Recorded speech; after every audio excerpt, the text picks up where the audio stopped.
Bonjour mes amis, j'espère que vous êtes bien. Je vais vous proposer l'histoire de Paris. Paris a été fondé au IIIe siècle avant Jésus-Christ. Paris ne s'est pas toujours appelé Paris par son premier habitant, une tribu celtique, les Parisis. À l'origine, c'était un petit village de pêcheurs situé sur la plus grande île de la Seine, l'île de la Cité. Les Parisis l'ont appelé Lutetia ou Lutèce, qui signifie habitation au milieu des eaux, qui stratégiquement le commerce et la défense, qui sera aussi la fortune de la ville.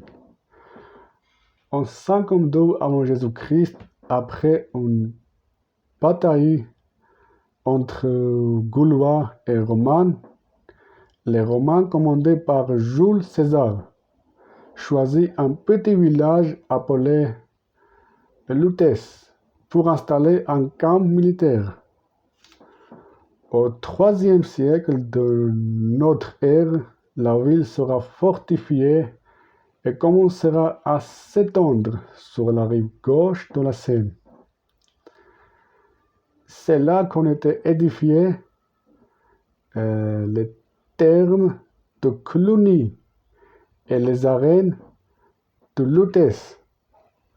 Aujourd'hui, nous pouvons voir les vestiges dans le 5e arrondissement de Paris. L'Empire romain décline à la fin du 5e siècle. Le roi de France, Clovis, fait de Paris la capitale de son royaume en 508. Paris devient donc la capitale du royaume de France à partir du Xe siècle. À partir du XIe, XIIe siècle, Paris se développe grâce au commerce avec le Nord et au contrôle fluvial avec la Seine, et aussi grâce à l'agriculture et grâce à l'élevage.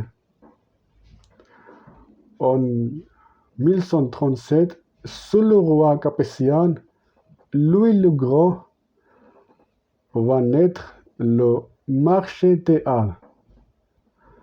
Le roi Capétien, Philippe Auguste, fait construire de 1165 à 1223 la première muraille protectrice et la première forteresse de Louvre. Les deux monuments protègent la ville. À partir de ce moment, Paris sera toujours la capitale et chaque roi contribuera à l'agrandir et l'embellir jusqu'à la faire devenir la ville lumière. Merci beaucoup mes amis. Abonnez-vous et activez les notifications. Merci beaucoup d'avance. გამარჯობათ მეგობრებო, არხის გამომწერებო. მოკლედ დღეს მე თქვენ მინდა წარმოგიდგინოთ პარიზის ისტორია. მე იმედი მაქვს, რომ ეს იქნება თქვენთვის ძალიან საინტერესო და რა თქმა უნდა ძალიან სასარგებლო. მოკლედ, პარიზი დაარსდა ჩვენს წელთაღრიცხვამდე მე-3 საუკუნეში. პარიზის პირველი მაცხოვრებლები, რომლებიც იყვნენ კელტური წარმოშობის ტომი, მას არ ეძახდნენ პარიზს. ეს მაცხოვრებლები იყვნენ პარიზისები. თავდაპირველად ეს ადგილი ეკუთვნოდათ მეთევზეებს, ანუ ეს იყო მეთევზეების პატარა სოფელი, რომელიც მდებარეობდა მდინარე სენის ყველაზე დიდ კუნძულზე, ანუ სიტეს კუნძული. და ამ მაცხოვრებლებმა, პარიზისებმა, ამ ადგილს დაარქვეს ლუტეცია, რაც ნიშნავდა საცხოვრებელ მიწას წყლის შუაგულში.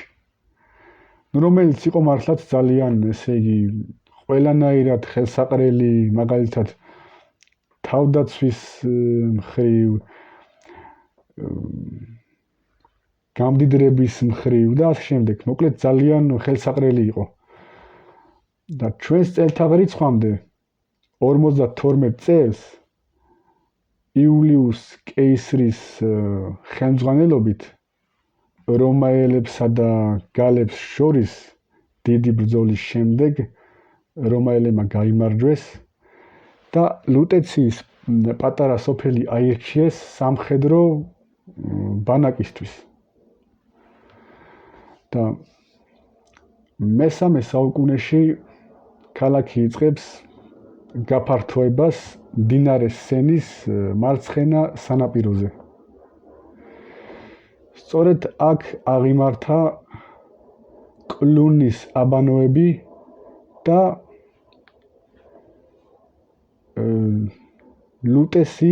ლუტეციის არენა, რომელიც ჩვენ დღეს შეგვიძლია ვიპოვოთ მისი, ესე იგი, ნარჩენები შეგვიძლია ვიპოვოთ პარიზის მეხუთე უბანში. რომაელთა იმპერია დასუსტდა მეხუთე საუკუნის მიწურულს და ფრანკების ახალგაზრდა მეფე სახელად კლოვის 591 წლიდან 511 წლამდე ეს მეფობის პერიოდს გეუბნებით, პარიზს ირჩევს მისი სამეფო დედაქალაქად. და მე-10 საუკუნიდან პარიზი ხდება ფრანკების სამეფო დედაქალაქი. მე-11-მე-12 საუკუნეში ჩრდილოეთთან ვაჭრობის სენაზე ნაოსნობის საშუალებით, სოფლის მეურნეობის წყალობით, მეცხოველეობის წყალობით პარიზი დგება განვითარების გზაზე. 1127 წელს კაპეტსიელთა მეფის ლუი ლე გროს დროს აშენდა ჰალების ბაზარი. ასევე კაპეტსიელთა მეფის ფილიპ ავგუსტის დროს 1165 წლიდან 1223 წლამდე შენდება პირველი დამცავი გალავანი და ლუვრის პირველი ციხესიმაგრე. ამ დროიდან პარიზი ხდება მუდმივი დედაქალაქი და ყოველი მეფე მონაწილეობას იღებს მის გაფართოებაში, მის გალამაზებაში, რომელიც ხდება სინათლის ქალაქი. მოკლედ მეგობრებო, დღეისათვის სულ ეს იყო. მე იმედი მაქვს, რომ თქვენ ეს მოგეწონათ. არხი გამოიწერეთ, დაალაიქეთ, გვიყურეთ შემდეგ ვიდეომდე. დიდი მადლობა წინასწარ ყველას.